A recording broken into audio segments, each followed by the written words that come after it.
ಇನ್ನು ತಿಮ್ಮಪ್ಪನ ದರ್ಶನಕ್ಕೆ ಮಾಜಿ ಸಚಿವ ಶ್ರೀರಾಮುಲು ಕೂಡ ಹೋಗಿದ್ದಾರೆ. ಇವತ್ತು ಅಲ್ಲಿ ದರ್ಶನವನ್ನ ಪಡೆದುಕೊಂಡಿದ್ದಾರೆ. ಜೊತೆಗೆ ಇವತ್ತು ನಡೀತಾ ಇರುವಂತಹ ವಿವಾದದ ಬಗ್ಗೆ ಕೂಡ ಅವರು ಮಾತನಾಡಿದ್ದಾರೆ. ಮಾಜಿ ಸಚಿವ ಶ್ರೀರಾಮುಲು ತಿಮ್ಮಪ್ಪನ ದರ್ಶನಕ್ಕೆ ತೆರಳಿದ್ದಾರೆ. ಭಕ್ತರ ಭಾವನೆಗಳ ಜೊತೆಗೆ ಯಾರೂ ಕೂಡ ಆಟವನ್ನ ಆಡಬಾರ್ದು. ನನಗೆ ಯಾವಾಗ ಫ್ರೀ ಇರ್ತೀನಿ ಆವಾಗೆಲ್ಲ ನಾನು ಇಲ್ಲಿಗೆ ಬರ್ತೀನಿ, ಇಲ್ಲಿ ದರ್ಶನವನ್ನ ಪಡೆದುಕೊಳ್ತೀನಿ ಅಂತ ಶ್ರೀರಾಮುಲು ಹೇಳಿದ್ದಾರೆ. ಇನ್ನು ಲಡ್ಡು ವಿವಾದ ಆಗಿರೋದು ಗಮನಕ್ಕೆ ಬಂದಿದೆ. ಲಡ್ಡು ವಿಚಾರವಾಗಿ ಸಮಸ್ಯೆ ಆಗಿದ್ದನ್ನ ಸರಿಪಡಿಸಬೇಕು. ಆಂಧ್ರ ಸರ್ಕಾರಕ್ಕೆ ಹೇಳುವಷ್ಟು ದೊಡ್ಡವನು ನಾನಲ್ಲ ಅಂತೇಳಿ ಇದೇ ವೇಳೆ ಶ್ರೀರಾಮುಲು ಹೇಳಿದ್ದಾರೆ. TDT ಇದನ್ನ ಸೀರಿಯಸ್ ಆಗಿ ತೆಗೆದುಕೊಳ್ಬೇಕು. ಏನೇ ಆದರೂ ಭಕ್ತಾದಿಗಳು ಬಂದೇ ಬರ್ತಾರೆ, ಲಡ್ಡು ತಗೊಳ್ಳೋದನ್ನ ನಿಲ್ಲಿಸೋದಿಲ್ಲ.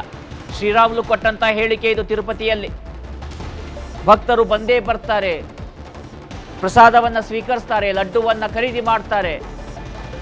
ಶ್ರೀರಾಮುಲು ಕೊಟ್ಟಂತ ಹೇಳಿಕೆ ಇದು. ಒಂದು ಕಡೆ ತಿರುಪತಿಯಲ್ಲಿ ಲಡ್ಡು ವಿವಾದ ಬಿಗುಲೆದ್ದಿದೆ, ಮತ್ತೊಂದು ಕಡೆ ಸಾಕಷ್ಟು ಭಕ್ತರ ಸಂಖ್ಯೆಯಲ್ಲಿ ಇಳಿಮುಖವಾಗಿದೆ.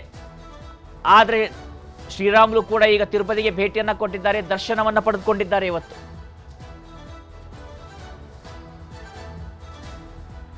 ಇನ್ನು ಶ್ರೀರಾಮುಲು ಸಹ ನಮ್ಮ ಪ್ರತಿನಿಧಿ ಮಂಜುನಾಥ್ ಆರ್ಯ ಜೊತೆಯಲ್ಲಿ ಮಾತನಾಡಿದ್ದಾರೆ. ಹಾಗಿದ್ರೆ ಮಂಜುನಾಥ್ ಏನ್ ಮಾತನಾಡ್ತಿದ್ದಾರೆ ನೋಡೋಣ. ಕಳೆದ 3 ದಿನಗಳಿಂದಲೂ ಕೂಡ ಅಷ್ಟೇ ತಿರುಪತಿ ತಿಮ್ಮಪ್ಪನ ಲಡ್ಡು ವಿವಾದ ಎದ್ದಿರುವಂತದ್ದು. ನನ್ನ ಜೊತೆ ಮಾಜಿ ಸಚಿವರಾದಂತಹ ಶ್ರೀರಾಮುಲು ಅವರು ಕೂಡ ಇದ್ದಾರೆ. ಅವರು ಕೂಡ ಅಷ್ಟೇ ಈಗಾಗಲೇ ತಿಮ್ಮಪ್ಪನ ದರ್ಶನಕ್ಕೆ ಬಂದಿದ್ದಾರೆ. ಸರ್, ಮೊದಲನೇದಾಗಿ ವರ್ಷದಲ್ಲಿ ಎಷ್ಟು ದಿನಗಳ ಕಾಲ ನೀವು ದರ್ಶನಕ್ಕೆ ಬರ್ತೀರಿ ಸರ್? ನಾನು ಮುಂಚೆ ಮೂಲತಃ ನಮ್ಮ ಮನೆ ದೇವರು ತಿರುಪತಿ ವೆಂಕಟೇಶ್ವರ ಸ್ವಾಮಿಯವರು.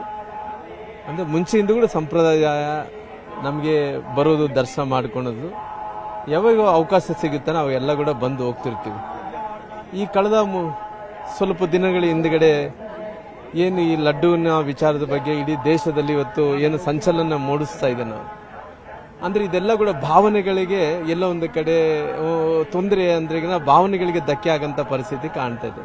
ಅಂದ್ರೆ 7-8 ಲ್ಯಾಬ್ಗಳು ಇಲ್ಲಿ ಚೆಕ್ ಮಾಡ್ಕೊಂತ ಬರ್ತಾ ಇದಾವ. ಆ ಲ್ಯಾಬ್ ಅಲ್ಲಿ ಕೊನೆಯಾಗಿ ಔಟ್ಪುಟ್ ಏನಿದೆ ಕ್ವಾಲಿಟಿ ಗೀಯೇ ವಾಪಸ್ ಬರಬೇಕಾಗುತ್ತೆ.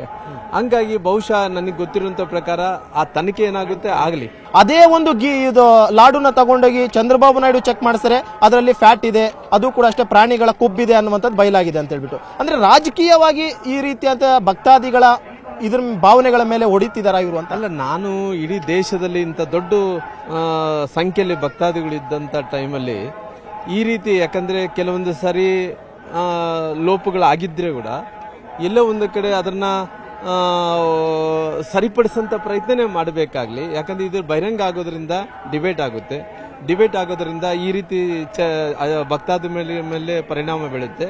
ಹಂಗಾಗಿ ಬಹುಶಃ ಲ್ಯಾಬ್ ರಿಪೋರ್ಟ್ ಏನು ಬರುತ್ತೋ ನೋಡೋಣ. ಈ ರೀತಿ ಭಾವನೆಗಳನ್ನು ಹುಟ್ಟಾಕುವಂತ ಟೈಮಲ್ಲಿ, ಯಾವುದೊಂದು ಸಮಸ್ಯೆಗಳಾದಂತ ಟೈಮಲ್ಲಿ ಅದು ಒಳಗಡಿನ ಆಂತರಿಕವಾದಂತ ಸಮಸ್ಯೆಯನ್ನು ಪರಿಹಾರ ಮಾಡಿಕೊಂಡ್ರೆ ಚೆನ್ನಾಗಿರುತ್ತೆ. ಆಗ್ಲಿ ಬಹಿರಂಗ ಬರೋದ್ರಿಂದ ಭಕ್ತಾದಿಗಳ ಮೇಲೆ ತೊಂದರೆ ಆಗುತ್ತೆ. ಆದ್ರೆ ತುಂಬಾ ಜನ ಕಡಿಮೆ ಆಗಿದ್ದಾರೆ. ಆ ಲಡ್ಡು ಕೌಂಟರ್ಗಳು ತುಂಬಾ ಕಡಿಮೆ ಆಗಿದೆ ಸರ್.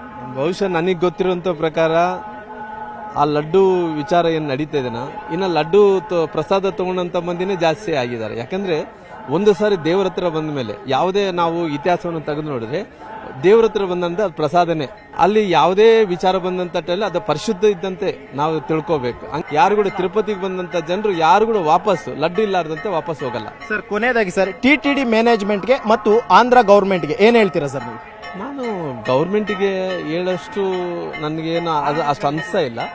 ಅವ್ರು ಟೆಕ್ನಿಕಲ್ ಏನ್ ಅನ್ಸ್ತೈತೆ, ಅವ್ರ ರಿಪೋರ್ಟ್ಸ್ ಏನಾಗ್ತದೆ ಅದೆಲ್ಲ ನೋಡ್ಲಿ. ಯಾಕಂದ್ರೆ ನನಗೆ ಐ ಡೋಂಟ್ ನೋ. ದರ್ಶನ ಆದ್ಮೇಲೆ ನೀವು ಕೂಡ ಲಡ್ಡು ಖರೀದಿ ಮಾಡ್ತೀರಾ? ನಮ್ಗೆ ಯಾವತ್ತು ಎಂತ ಪರಿಸ್ಥಿತಿ ಅಲ್ಲ, ನಾನೊಬ್ಬನೇ ಅಲ್ಲ, ಯಾರು ಕೂಡ ತಿರುಪತಿಗೆ ದಿನನಿತ್ಯ 1 ಲಕ್ಷ ಮಂದಿ ಬರ್ತಾರೆ ಅನ್ಕೊಂಡ್ವಿ. 1 ಲಕ್ಷ ಮಂದಿ ಲಡ್ಡು ಖರೀದಿ ಮಾಡೇ ಮಾಡ್ತಾರೆ, ತಗೊಂತಾರೆ. ಪ್ರಸಾದ, ಅದು ಪ್ರಸಾದ ಇಲ್ಲಾರ್ದಂತ ಮನೆಗೆ ಹೋಗಲ್ಲ. ಹೋದ್ರೆ ಕೂಡ ಮನೇಲಿ ಒಳಗಡೆ ಕರ್ಕೊಂಡಲ್ಲ ಪ್ರಸಾದ ಇಲ್ಲಿದ್ರೆ. Thank you sir. ಇದಿಷ್ಟು ಮಾಜಿ ಸಚಿವರಾದಂತಹ ಶ್ರೀರಾಮುಲು ಅವರು ಹೇಳುವಂತಹದ್ದು. ಕ್ಯಾಮರಾ ಪರ್ಸನ್ ವೆಂಕಟೇಶ್ವರ್ಲು ಜೊತೆ ಮಂಜುನಾಥ್, ನ್ಯೂಸ್ 18 ತಿರುಪತಿ. ಕನ್ನಡಿಗರ ಮೆಚ್ಚಿನ ನಿಮ್ಮ ನ್ಯೂಸ್ 18 ಕನ್ನಡ ಈಗ ವಾಟ್ಸ್ಆಪ್ನಲ್ಲಿಯೂ ಲಭ್ಯ. ಕರ್ನಾಟಕ ಮತ್ತು ದೇಶ ವಿದೇಶದ 360 ಡಿಗ್ರಿ ಸುದ್ದಿ ವಿವರವನ್ನ ನೀವು ನಿಮ್ಮ ಕೈ ಬೆರಳುಗಳಲ್ಲಿಯೇ ಪಡೆಯೋದಿಕ್ಕೆ ಈ QR ಕೋಡ್ ಅನ್ನ ಸ್ಕ್ಯಾನ್ ಮಾಡಿ. ನಮ್ಮ ಚಾನೆಲ್ ಅನ್ನ ಫಾಲೋ ಮಾಡಿ, ನೋಟಿಫಿಕೇಶನ್ ಆನ್ ಮಾಡಿ.